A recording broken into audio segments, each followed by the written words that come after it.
Hoy día les voy a hablar, soy Natalie Casanova, si bien este es el primer año que estoy trabajando como oficialmente en la FAL, ya había trabajado un año antes haciendo clases ahí y muchos años antes en la Facultad de Ingeniería, así que igual hay otra gente que me conoce, pero también tengo que hoy día presentarme. Entonces les voy a contar un poco de mí antes de partir esta historia del sensor de marea roja. Soy ingeniera física de la Universidad de Santiago, ahí saqué igual mi licenciatura en física. Después hice un doctorado en Montpellier, en Francia, y hice diversos postdoctorados, ahí puse algunos en nanotecnología, después nanorreología, otros en la Universidad Adolfo Ibáñez de microfluídica, y actualmente soy profesora del Core de Ciencia, y este es un ramo que eh, es para todos los alumnos de la universidad y es el sello de la U, y lo que les entrega a los alumnos es como una base de las ciencias que deberían saber, independiente si estudian Derecho, Psicología, etc. Entonces igual es un desafío súper lindo. Quiero contarles un poco por qué desde la física me empecé como a desvirtuar y irme a otras áreas. Y todo partió en la Facultad de Física de la Universidad de Santiago, y acá con el profesor Francisco Melo y Roberto Bernal empecé a estudiar cómo se deflectaba un axón en un flujo laminar. Un axón es como esta colita que tiene la neurona, y una de las cosas que había que hacer era hacer crecer, por ejemplo, esta en realidad una neurita, y ponerla en una cámara especial, con todas las condiciones de cultivo, y empezar a hacer todos estos experimentos directamente con las células. Entonces ahí yo aprendí realmente a hacer cultivos celulares y empecé a desviarme del camino un poco de la física y empecé a entrar en otras materias. También en mi práctica profesional, por ejemplo, hice en la Facultad de Medicina de la Chile con el profesor Stephen Harter. Empezamos a entender cuál era la migración o cómo se movían las células cancerígenas en presencia o en ausencia de alguna droga. Ya. Luego hice mi doctorado en Francia en malaria. Malaria es una enfermedad que la provoca un mosquito que te inyecta un parásito. Ese parásito se va al hígado, se divide y cambia de estado. El estado al que cambia es un estado en donde puede invadir la sangre y se llama merozoito, que es el que está acá, que es chiquitito, mide 1 micrómetro. Y el problema en Francia es que si bien la malaria tiene hartas vacunas, la malaria que está en África todavía no tiene una solución y es bastante agresiva, y este parásito genera un movimiento que le permite entrar al glóbulo rojo, y nos pidieron a los físicos si podíamos entender este movimiento. Entonces había que diseñar alguna estrategia para poder mirar el movimiento del parásito en condiciones de cultivo. Una de las cosas que aprendí acá también es hacer cultivo de parásitos. Si uno se cortaba con esto, tenía la malaria que no tenía cura. Entonces también acá la rigurosidad que hay detrás de todos los cultivos es mucho más grande, y les muestro uno de los videos de mi tesis, en donde acá está el parásito moviéndose, y lo que ven acá es un glóbulo rojo, y ese movimiento le permite al parásito entrar. Entonces lo que hicimos realmente fue estudiar cómo se generaba este movimiento. Ahí el parásito está entrando. También acá hay un glóbulo rojo que ya está infectado, lleno de parásitos. El parásito entra al glóbulo rojo y se empieza a dividir, y luego sale. ¿Por qué? Porque la membrana se dobla y todos estos parásitos salen al flujo, a la sangre. Entonces cada uno puede invadir un glóbulo rojo, y por eso esta malaria es bastante agresiva. Aquí está el movimiento solo del parásito, y eso más o menos empecé a hacer como una conexión entre la física, ocupando todas las herramientas de análisis de imágenes, de entender el movimiento, y me pasé a la biología, pero también siempre haciendo yo mis cultivos y cosas así. Igual fue difícil, pero lo logré. Finalmente me volví a Chile a hacer mi primer postdoctorado en la Católica, y ahí desarrollamos sensores biológicos, y hoy día les voy a hablar de uno de ellos, que es el de la marea roja. Eso sí, antes les quiero decir que por sobre todo esto es un trabajo multidisciplinario, y yo creo que si bien al principio partí en un mundo que era micro, ahora me cambié de hecho a un mundo que es nano, Y eso, igual tuve miedo al principio, pero la verdad lo mío es hacer multidisciplina, es conectar desde la física, sacar las herramientas que domino o podría llegar a dominar y llevarla y aplicarla a otra disciplina. Entonces soy una especie de Cheney, así entre Sheldon y Amy. Y el trabajo que les voy a mostrar hoy día está relacionado con la Facultad de Farmacias de la Chile, con la Universidad Católica, tanto física como biología, con la Universidad del Paraíso, y todo esto era en marco de un proyecto anillo de un centro llamado Nanobiotech. Ya, partamos. Entonces esta es la historia del sensor de marea roja, y mi título dice, pinza óptica y molécula única presentan la historia de un sensor de marea roja. Entonces, para que se pueda entender, voy a ir desglosando el título. Primero, ¿qué son las pinzas ópticas? Y en 1970, Askin estaba observando que si él ponía una luz, podía empujar partículas. Después se da cuenta que si enfoca esta luz, estas partículas quedan como atrapadas debido a la luz, y si pone más de un haz de luz, en este caso 2 láser, puede controlar esa partícula. Entonces ya en 1987 esto se empezó a aplicar a la biología y pudieron empezar a atrapar bacterias. Esta idea de que la luz puede atrapar cosas, este desarrollo realmente de esta herramienta lo llevó en el 2018 a ganarse el Premio Nobel de Física por este instrumento que hoy día les voy a mostrar la aplicación directamente, pero la idea de que la luz pueda empujar o pueda ejercer alguna fuerza sobre la materia no es una idea de Askin, sino que es una idea que viene desde mucho antes. Por ejemplo, Kepler ya hablaba de una presión de radiación para explicar por qué las colas de los cometas siempre estaban lejos del Sol, como que la luz de alguna manera empujaba, ¿cierto?, a esta materia, y también Maxwell en las ecuaciones lo predice teóricamente. Entonces, el aporte de aquí de Askin es esta herramienta de tomar la luz y poder aplicarla, en este caso, en la biología. Las pinzas ópticas funcionan más o menos así, lo que está ahí es un haz de luz. Si uno tiene una partícula con un índice de refracción más alto que el medio y lo pone en este haz de luz, la partícula se va a mover como se muestra en la figura. Ahora, si yo enfoco esa luz, puedo atrapar esta partícula porque la fuerza que genera este enfoque versus la fuerza que lo está tratando como de arrastrar, empiezan a equipararse. Eso sí que esta trampa es muy inestable, entonces en general, si queremos tener pinzas ópticas hoy por hoy, no tenemos solo un haz de luz, sino que tenemos 2 porque es mucho más estable. Nosotros creamos la primera pinza óptica para hacer todo este estudio con un haz de luz y era muy inestable, y les voy a mostrar un video. Por otro lado está la parte de molécula única. ¿Por qué molécula única? Bueno, acá en biología y en bioquímica todo, existen experimentos en donde uno puede ver, no sé, el comportamiento de una población, pero algo novedoso que se desarrolla en los últimos años es mirar el comportamiento solo de una molécula. Entonces, en este caso, nosotros vamos a centrarnos en observar cómo se comporta una molécula. Si bien no vamos a tener la información de cómo está toda la población, vamos a poder ver el detalle de las fuerzas, de los movimientos, de la mecánica de la molécula. Entonces, por eso hoy día vamos a ocupar estos experimentos de molécula única. Bueno, la historia del sensor de la marea roja comienza en la Facultad de Física de la Universidad Católica.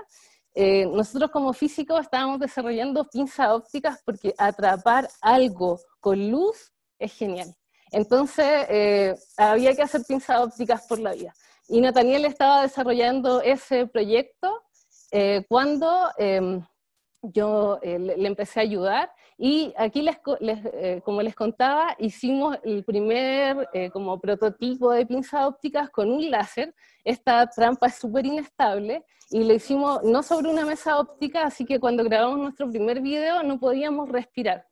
Y acá les voy a mostrar un poco. Lo que ven ahí es el láser que atrapó esa partícula. Ponemos un filtro en la cámara para que no se vea el láser y vemos cómo esa partícula la estamos moviendo. mientras la movemos con el peso eléctrico, no respiramos porque si no se nos puede correr porque es demasiado inestable con un láser, y luego dejamos de mover y sacamos el filtro para ver si realmente la partícula y el láser coinciden en posición. Entonces, una vez que teníamos esto, nos creíamos los dueños del mundo, que era el paso 1, y el proyecto Anillo al que pertenecíamos juntaba muchas disciplinas, y una de ellas era esta disciplina que estaba desarrollando Pablo Conejero en la Católica, en donde él quería desarrollar un sensor para detectar la marea roja. ¿Por qué? Porque hoy en día para detectar la marea roja lo que uno tiene que hacer es tomar una muestra en un bote, después se va a un laboratorio, se le inyecta un ratón, si el ratón muere tiene marea roja. Entonces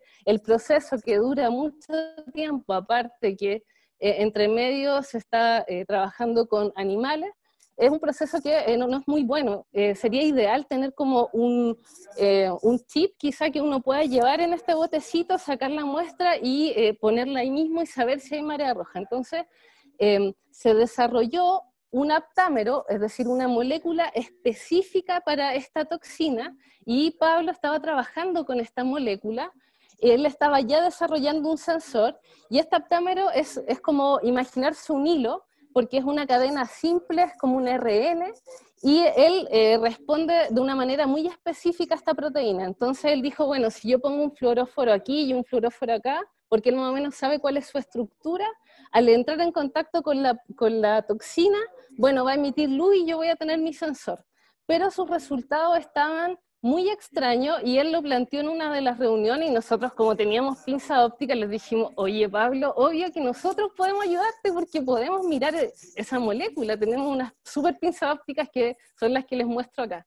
Bueno, ese era nuestro pensamiento ingenuo hasta el momento, y bueno, había que empezar estos experimentos de molécula única. Entonces nos contactamos con Christian Wilson, que venía llegando de su postdoctorado en la Universidad de Berkeley, y él era un experto en molécula única, también tenía unas pinzas ópticas, obviamente miren acá les pongo el mapa de cómo eran, idénticas a las de nosotros, mucho más sofisticadas, que ya estaban testeadas y utilizadas en esta materia, en molécula única, y nos contactamos con él para saber cuáles eran los detalles del protocolo del experimento.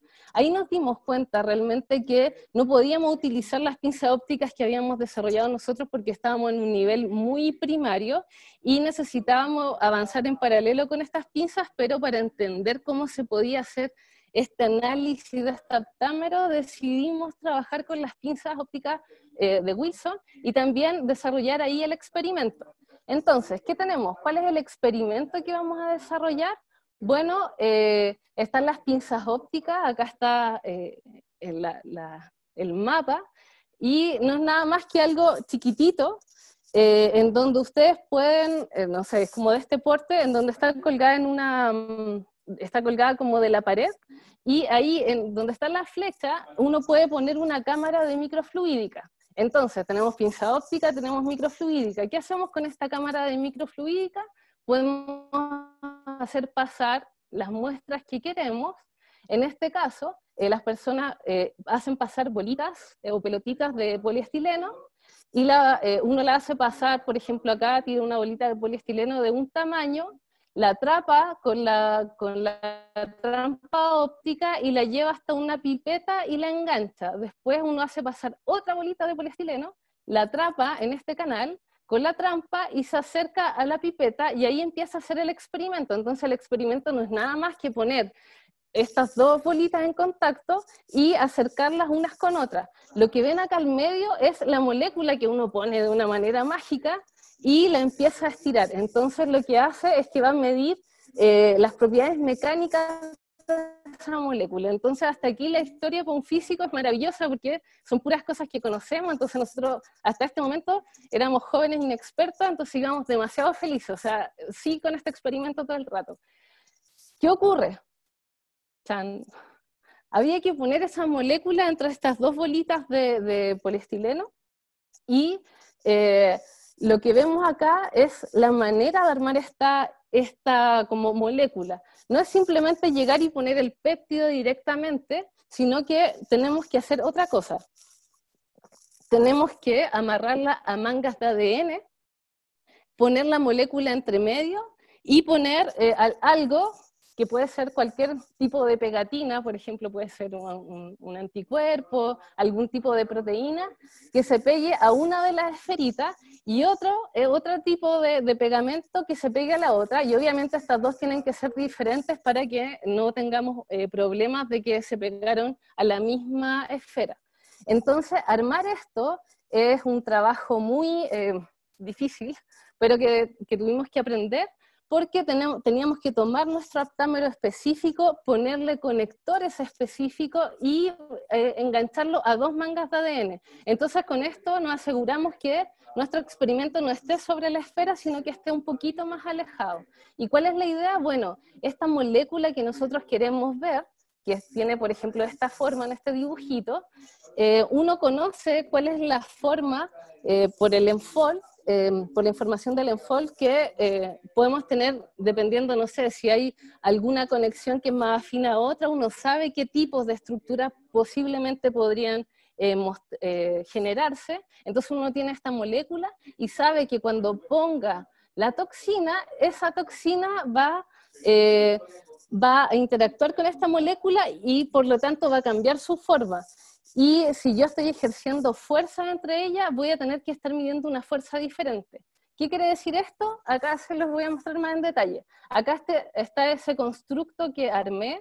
Por un lado está esta bolita que la vamos a poner sobre la pinza óptica, y por otro lado vamos a fijar esta otra sobre la pipeta, y lo que vamos a ir haciendo, se lo muestro en más detalles acá, es ir estirando estas dos esferitas, y la molécula que está al medio, las fuerzas que tenemos acá son del orden de piconewton, la molécula que está al medio, que puede estar como enrollada, va a ir desplegándose porque la fuerza es pequeña, no es tan grande para romperla, sino que es lo suficientemente grande para ir despegando estos enlaces.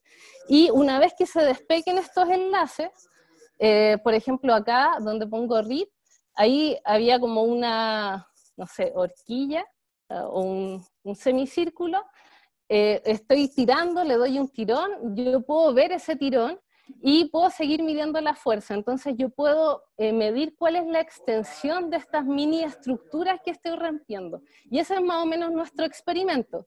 Lo bueno es que como las fuerzas son pequeñas, teóricamente cuando yo me devuelvo a mi posición original, debería volver a la misma forma que tiene la molécula. Esto en proteínas siempre ocurre, entonces como Wilson ya era un experto en eso, se había visto en proteína, era un súper experimento, nosotros dijimos, bueno, ¿qué le va a hacer si le ponemos un aptámero? Que el aptámero no es una proteína es pensar como un gran elefante con una estructura súper estable, que si yo la tiro va a tener una forma, y si yo la dejo, la contraigo, va a volver a tomar esa forma. El aptámero es como un hilo súper cortito, y en ese tiempo no lo pensamos tan bien, pero nos trajo hartas sorpresas.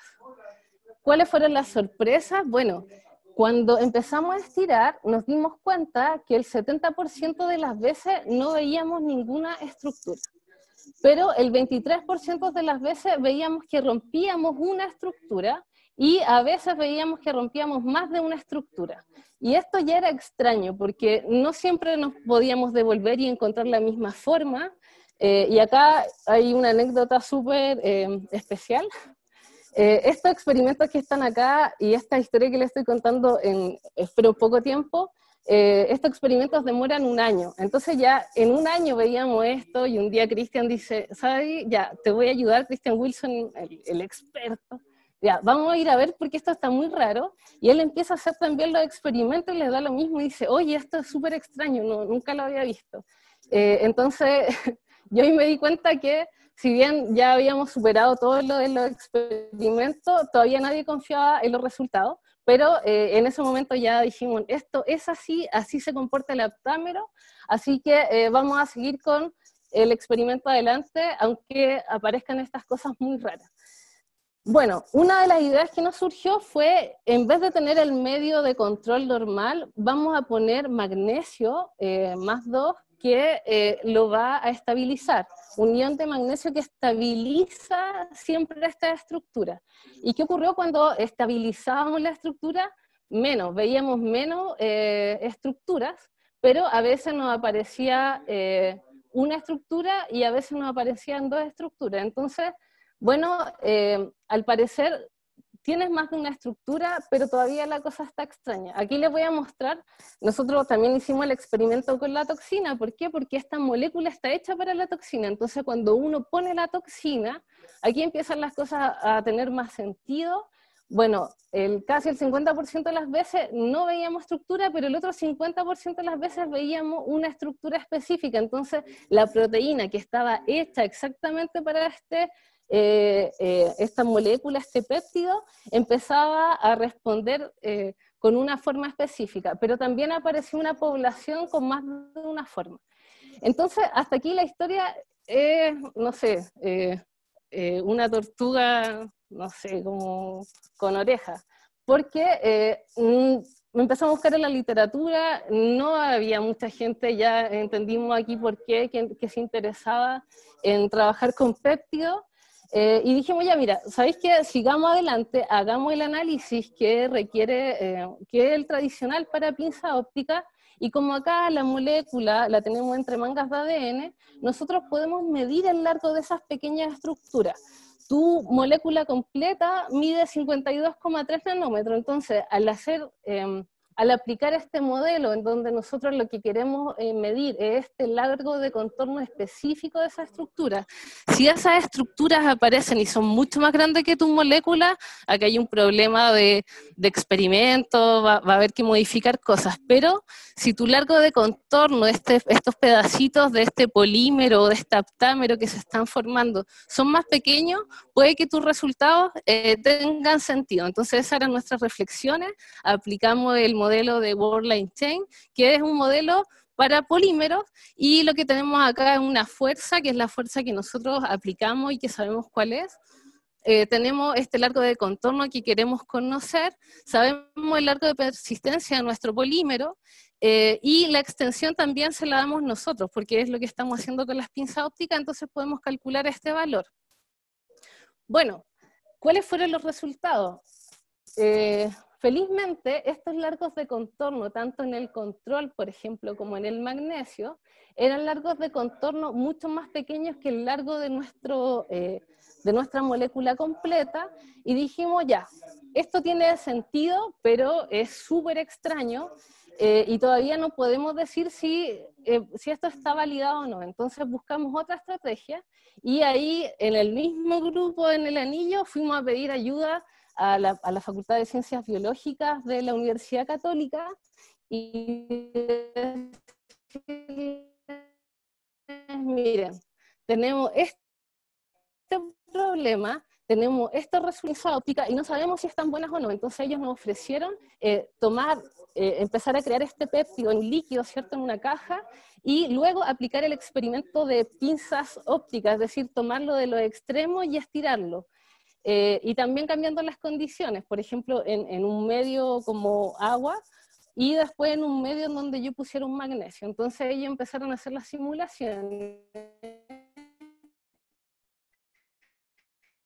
Y aquí llevamos como en el año 2, empezaron a mostrar que efectivamente empezaban a aparecer más de una estructura, no eran problemas personales los que estaban mostrando, sino que la simulación decía lo mismo, así que estábamos dos personas equivocadas, y empezaron a aparecer estas pequeñas estructuras, y a medida que nosotros la íbamos estirando, claro, aquí vemos por separado, cuando uno estira esa estructura, ¿qué le ocurre? Que este es como nuestro equivalente a esa como caída que les mostraba al principio, y luego cuando se abría la otra estructura. Pero lo bueno de la simulación es que también pudimos reconocer estructuras que siempre se repetían con mayor frecuencia. Entonces, en este momento empezamos a respirar hondo, estábamos trabajando con una toxina que era bastante cara, entonces habíamos hecho algunos experimentos con toxina, pero no habíamos detenido ahí porque estaban mostrando resultados extraños, así que ahora que ya teníamos la certeza de que tanto la parte como más de simulación, como la parte experimental, estaban mostrando lo mismo. Bueno, fuimos a ver cuáles son como los histogramas de fuerza para poder comparar el mismo largo de contorno, tanto en un medio que tiene este magnesio, como en un medio como el agua. Entonces, bueno, ahí les muestro unos videos como con las simulaciones y con las fuerzas, pero en la siguiente diapositiva hago la comparación experimental y la comparación con la simulación. Una cosa acá, las fuerzas, si se dan cuenta, son estratosféricas, muy diferentes a las fuerzas que tenemos acá, pero esto tiene que ver con la velocidad con que estoy estirando en estas simulaciones, y lo que tenemos aquí es un medio con magnesio en donde empiezan a aparecer estructuras mucho más pequeñas, que es lo mismo, no idéntico, pero parecido a lo que estábamos viendo en la parte experimental, y en cambio en el control tenemos una población un poco más descontrolada, y esto quiere decir que cuando estoy en un medio que no estabiliza estructuras, tengo la posibilidad de generar lo que sea. Entonces este aptámero, como decía Nathaniel, era un loquillo, y claro, en un medio que no estabilizaba la estructura podíamos tener muchas posibles mini estructuras que se estuvieran creando, pero cuando ya empezábamos a tener un medio como el del magnesio que estabiliza, empezaban a aparecer estructuras más específicas que también ya se los mostré en la simulación. Y ya, entonces, por un lado, ya teníamos como, bueno, aquí está como la comprobación de lo que están haciendo está bien, entonces ahora vamos a terminar de hacer este experimento con saxitoxina, que esta es la toxina de la marea roja. No sé si les conté que la marea roja provoca una enfermedad que, o sea, como una parálisis, y al final uno se muere como de un ataque respiratorio y todo eso porque es mortal. Y yo creo que al final de estos como 3 años donde tomamos los datos, con Nathaniel, que era mi colega físico, empezamos recién a tomar como la conciencia de lo peligrosa que era, porque cuando llegamos a los últimos experimentos se nos acaba la toxina. Entonces, ¿qué hace uno en Chile? Le pide a todos los amigos dónde puede conseguir toxina o ver dónde se puede comprar la toxina, sin preguntarle directamente a Pablo, que nos había dado la toxina al principio. Y bueno, les digo que no hagan eso siempre porque si tienen amigos que trabajan en empresas gringas, cuando buscaron apareció una alerta de que esto era un arma biológica y les generó un tipo de problema porque la toxina, en las cantidades que nosotros la estábamos trabajando eran mortales, y menos mal que Cristian y Pablo tenían la conciencia de eso, y Carol nos hacía todas las disoluciones, porque yo creo que si nos hubiésemos puesto nosotros a tomar la toxina y hacer las disoluciones, no podría estar contando esta historia hoy. ¿Y qué ocurrió con la toxina? Bueno, acá está. La toxina estabiliza entonces este péptido, por lo tanto deberíamos ver algo mucho más parecido a lo que estábamos mirando antes con el magnesio, deberían aparecer estructuras mucho más pequeñas, y bueno, efectivamente el largo de contorno de esas estructuras son estructuras más pequeñas, y a diferencia del control, en donde aparecen muchas más estructuras. Con esto entendimos que encontramos lugares específicos en donde se arman estas mini estructuras, que el aptámero, obviamente, cuando Pablo hacía los primeros experimentos de un primer aproximación de sensor, no eran tan precisos porque el aptámero podía tomar hartas formas, entonces había que tener cuidado con el medio que le estaban poniendo, cómo estabilizar en sí el péptido, porque el péptido en cualquier medio podía tomar la estructura que fuera, y esto empieza a decantar en que el aptámero puede ser una buena molécula para crear este dispositivo, este posible sensor. Podemos generar quizá un sensor evitando el uso de animales, ¿cierto? Y un sensor que es mucho más útil, que podríamos llevar quizá a terreno y no tener que esperar que nos lleguen los resultados del laboratorio como 3 días después, cuando ya toda la gente se comió todos los mariscos contaminados. Y finalmente, el sensor puede ser, este aptámero puede ser utilizado como sensor para esta toxina, que es la saxitoxina, a través de este conocimiento de todos los cambios mecánicos que descubrimos acá. Para finalizar, quiero agradecer a Carol, y a Pablo, que bueno, Carol nos salvó la vida, y Pablo y Cristian también la pusieron ahí para que no muriéramos en el intento de hacer un experimento, y ellos son de la universidad, eran de hecho de la Universidad de Valparaíso. Carol creo que ahora está en la Santa María, Christian Wilson de la Facultad de Química y Farmacéutica de la Universidad de Chile, a Jerónimo Meis y a Nathaniel Figueroa, que es parte de la Facultad de Física de la Católica, y en la Facultad de Ciencias de Biología, Nelson Barrera y Felipe Montenegro. Estos son los proyectos que fueron involucrados. Toda esta historia ocurrió en 3 años, y para poder publicar nos demoramos como 3 o 4 años más, porque cuando fuimos a publicar nos dimos cuenta que nadie había hecho nada con aptámeros, y tuvimos que empezar a tener una batalla de lucha para mostrar que lo que habíamos hecho realmente era interesante, hasta que finalmente pudo ser publicado. Eso, muchas gracias por su atención, y ahí están mis contactos si alguien quiere preguntarme algo, lo que sea. Bravo. ¿Preguntas? ¿O habían preguntas y nunca las vi? Hola Natalie, gracias de nuevo, disculpa. Hola. Hoy te demoraste mucho menos, así que hay espacio para estas preguntas. Dije que hablaba rápido. No, estaba súper bien. Preguntas No sé si, del público. ¿Alguna pregunta? Hasta ahora... Yo tengo una pregunta. Bueno, sí, Natalie, hola. Hola, Tomás. ¿Qué tal? Oye, ¿y cómo sabes que tu aptámero es específico a esa toxina? O sea, si pongo otra toxina, también tal vez físicamente dejaría de desenrollarse como originalmente, como la toxina original.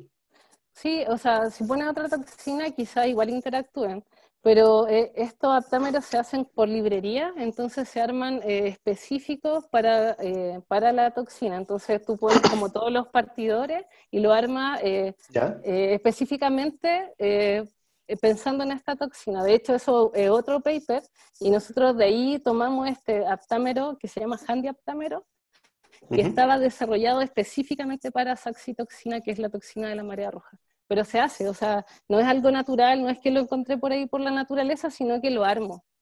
¿Y lo pudieron probar para otras toxinas también? No, porque, por ejemplo, nuestro estudio acá que muestro, toda nuestra energía, primero en demostrar que lo que estábamos haciendo estaba bien, y luego que efectivamente ocurría, que se veía más de una estructura, etc. Pero esto está abierto, o sea, quedó acá, y ojalá se pueda seguir como desarrollando, porque el objetivo final es tener este sensor que tú puedas llevar a algún lugar como a terreno para tomar muestras. Ya. Gracias, súper bueno, interesante. Oye, Natalie, ¿Sí? Mi pregunta en realidad era la misma que acaban de hacer, pero yo quiero empujarte un poco más, porque la pregunta anterior tenía que ver con toxinas, pero yo me pregunto si en realidad, no sé, pues los mismos resultados pueden salirte con Coca-Cola también. Exacto. O sea, la pregunta es en la práctica, cuando tú tomas las muestras, ¿no tienes falsos positivos o falsos negativos? ¿Cuál es la precisión? La primera pregunta. Y la segunda, yo recuerdo hace tiempo, cuando yo era estudiante, que en la Fundación Ciencia y Vida estaban haciendo un kit de detección de marea roja. Yo supongo que además de esta manera brutal que es inyectar ratones, existen otros métodos químicos para detectar estas toxinas. Entonces te pregunto, la pregunta es, en relación a los demás métodos, ¿tiene algún futuro de ser una patente y una cuestión comercialmente viable? Ya, mira, en relación a lo primero, claro, acá estamos en molécula única y tomamos una toxina y estamos mirando cómo una reacciona en torno a esta toxina, este aptámero reacciona en torno a esta toxina. Y claro, en la práctica uno va a tomar una muestra, va a tener que molerla, los biólogos son unos maestros en triturar todas las cosas que quieren analizar, quizá va a tener que pasarla por algunos filtros. Yo me imagino que el desarrollo del protocolo para tomar la muestra tiene que ser un trabajo que no es algo simple que te pueda responder ahora, sino que es algo que se va a tener que estudiar si se decide, por ejemplo, para esto o para cualquier otro, porque realmente yo creo que va a requerir, cuando uno toma la muestra directa, hacerle un proceso previo para poder llegar a medir esa toxina. Con relación a si hay otros métodos, sí, hay otros métodos. De hecho, hay muchas universidades desarrollándolo, pero este es el método oficial hasta ahora. Todavía no hay uno como validado totalmente. No sé si este tenga futuro en comparación con todos los otros, pero sí es un otro posible más. Y, por ejemplo, este aptámero es muy barato, uno lo puede hacer, uno tiene el control de él, entonces... no sé, quizá por costos, pero también no conozco todos los métodos que existen, pero en la actualidad me parece que oficialmente el único que se aplica hoy por hoy es el del ratón. Gracias, Natalie. ¿Más preguntas, comentarios, impresiones? Dale. Aquí hay dos manos levantadas. Cristian y Tomás. Claro, ¿no? Vamos con Cristian primero y después Tomás. Hola Natalie, oye, muy buena la charla, súper entrete. Y una cosa para comentar lo que dijo Andrés, tú mostraste que magnesio era diferente a saxitoxina, entonces echando diferentes cosas no te da el mismo resultado, es decir, es bien específico y el aptámero, por lo que yo entendía, se había hecho súper específico y se había probado para otras cosas y no unía nada más que esa saxitoxina, entonces... para comentar ese punto. Sí, podría tener igual, o sea, puede que interactúe con, no sé, como dice Coca-Cola, puede que interactúe. Claro, porque no tendrías que probarlo todo.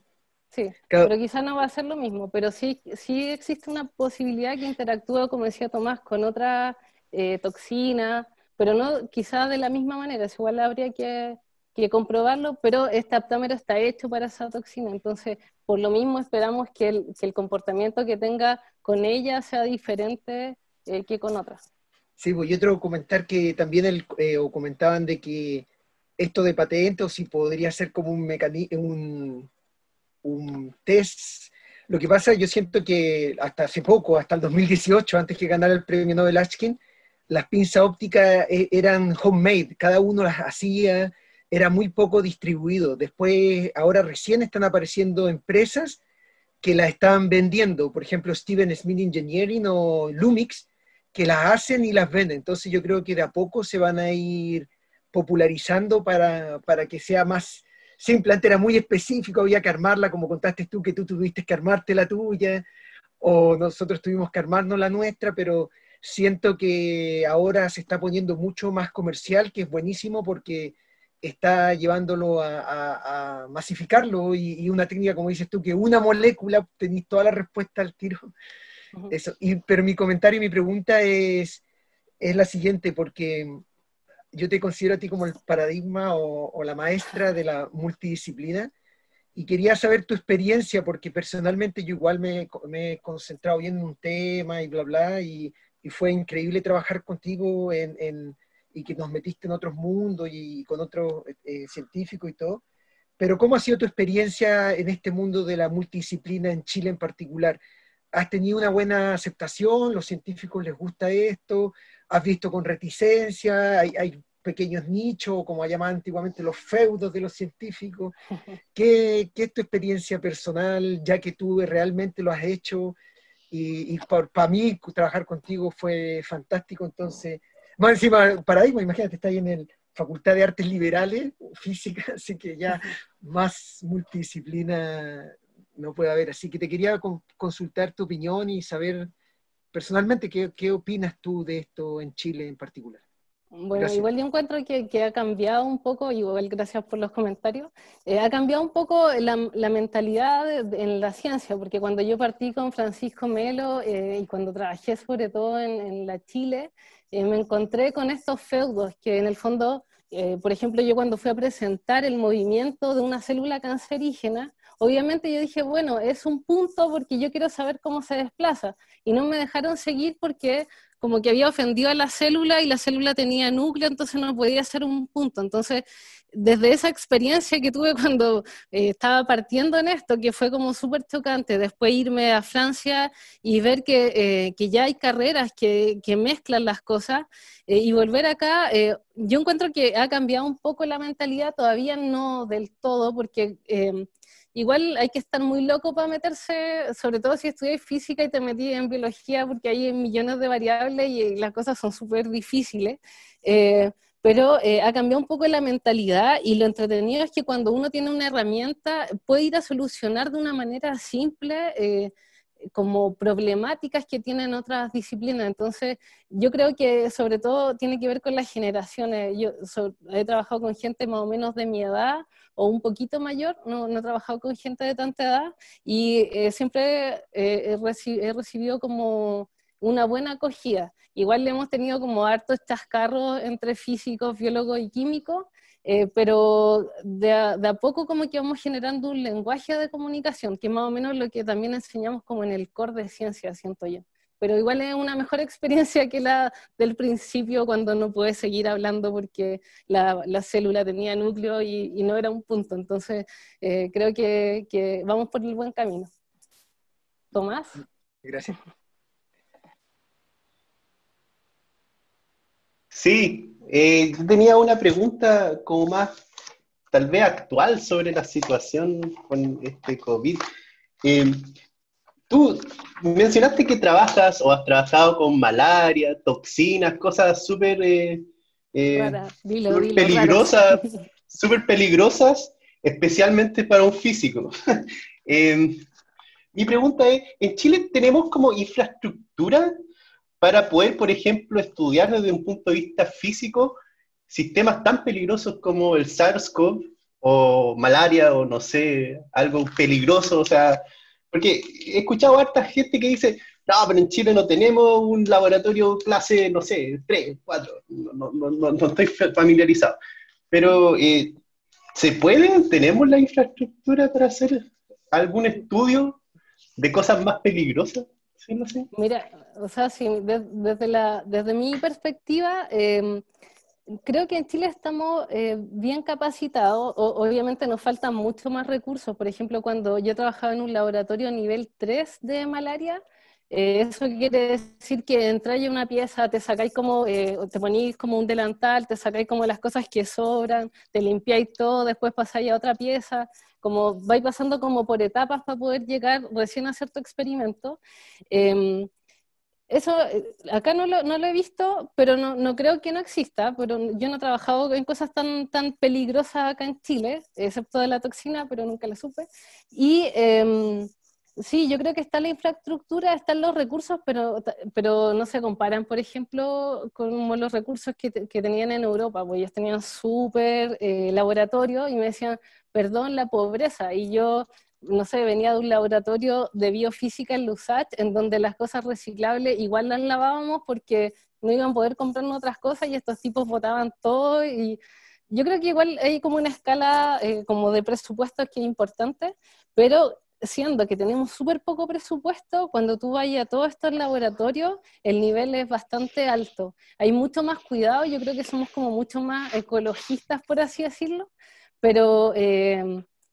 pero realmente, para el presupuesto que tenemos, yo creo que estamos en un buen nivel. Ojalá pudiéramos tener más presupuesto, sobre todo los biólogos que gastan una infinidad de dinero, porque requieren igual de mucho más material, y los materiales son mucho más caros también.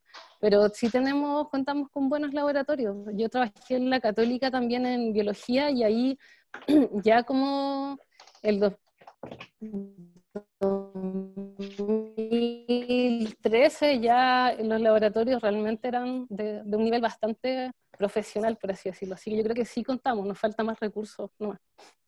Ya. Gracias, Natalie. De nada.